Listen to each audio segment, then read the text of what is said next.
So a lot of people have asked me in the comments of my videos, how do I paint these bases, my Warhammer Quest Darkwater models?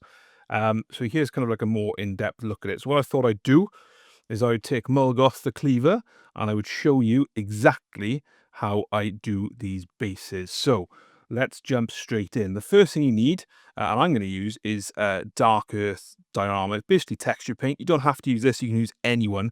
I really like this one from AK. And the reason I say you can use anyone is we're going to paint over it. So the first thing really, if we look at the base, we've got a bit of a gap and we've got a little bit of a join in here that we want to get rid of. So we've got it there as well because it's not pushed quite down into the slot. So we need to fill that join using that. We also need to use it to make a little bit of extra texture across the base, just so there's some more interest on there.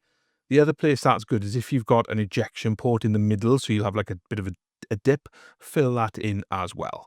Now I'm using a very old brush for this. Don't use a new brush.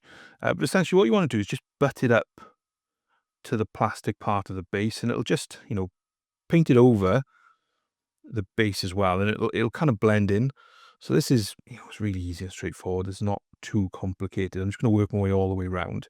And I'm going to feather it out as well towards the bottom, just so that I don't get chunks of this dark earth on there. Like I said, work your way all the way around. And the other thing is just going to pop some in the front here as well, because it just adds a little bit more texture on the base. But generally, because the bases themselves have got a little bit of texture on the top as well, then, they're okay. They're pretty good. So I'm just going to fill that gap in there as well. So let that dry. I've got the hairdryer out of mine to get it done quicker. And then you can see we've kind of blended over all the gaps there. Now, obviously, normally I paint my bases last, but because I haven't actually painted the figure yet, I can afford to be just a little messier. And then what I'm going to do is take some Caliban Green and paint the entirety of the base. So making sure I'm getting it into kind of all the gaps and the recesses there, over all the rocks and things like that as well. And again, I'm being fairly messy with this in terms of how I'm going to get it all covered. Again, I'm just using a thick old brush. This is a size 5 that I've had for a very long time. And, it's been through thick and thin with me, but I still keep it on hand because it's still got a really good point. I just wash it and condition it now and again. So just paint the entirety of the base. You want to cover everything up with this Caliban Green, and then we'll come back and, we'll start highlighting. Once that's completely dry, just going to dry brush everything using some Kabalite Green. So this is slightly lighter than the Caliban Green underneath. And you just start to pick up all the texture, so it'll come together quite nicely. And then if it's a little too blended in, like this is for me, I'm just going to go back in and add some more. So again, I'm just using a really old dry brush. This is a Red Grass Games one that they sent me out a while ago.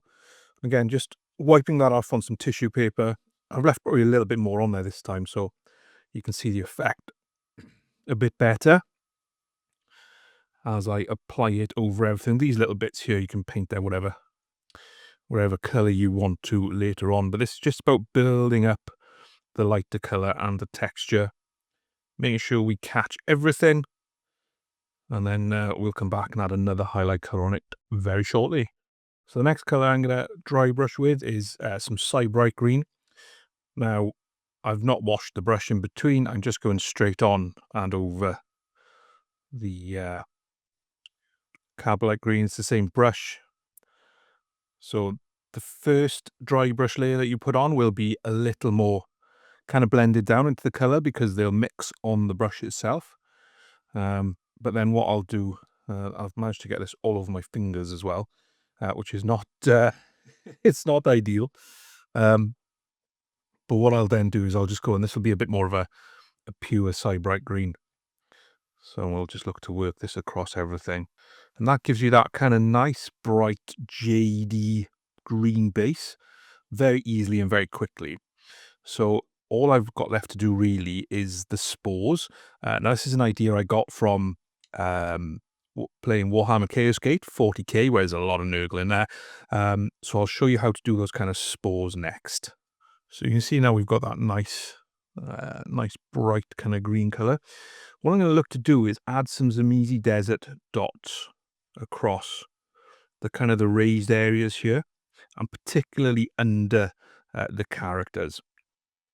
So, like I said, this is kind of the idea that I got of these are basically Nurgle spores, where if left too long, they will basically just start to sprout up all sorts of Nurgly goodness and disgusting, disease-ridden plants.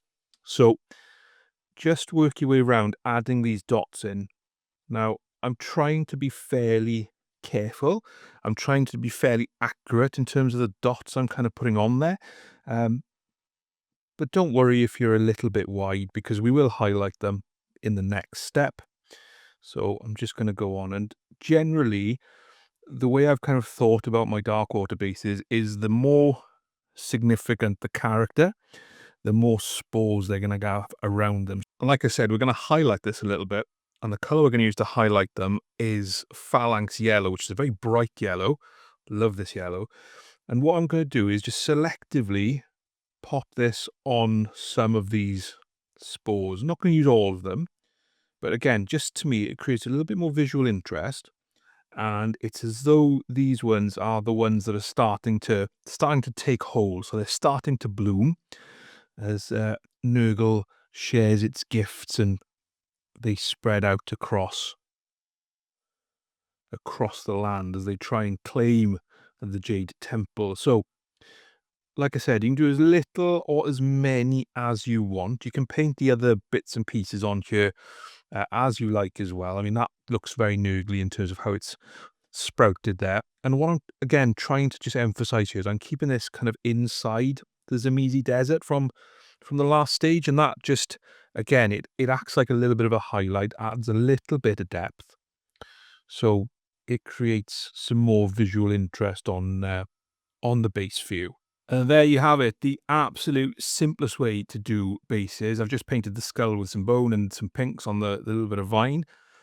Rimmed the base in black so it matches everything else, and now I just need to very carefully paint the rest of the model. So I hope you enjoyed this really quick tip video, slight different format to what I normally do. Let me know in the comments if you like this, if you want more videos like this, and obviously don't forget to check out all of my other Warhammer Quest Darkwater content. And thank you so much also to my patrons for supporting me. It's because of you guys that this channel is possible. So thank you so much.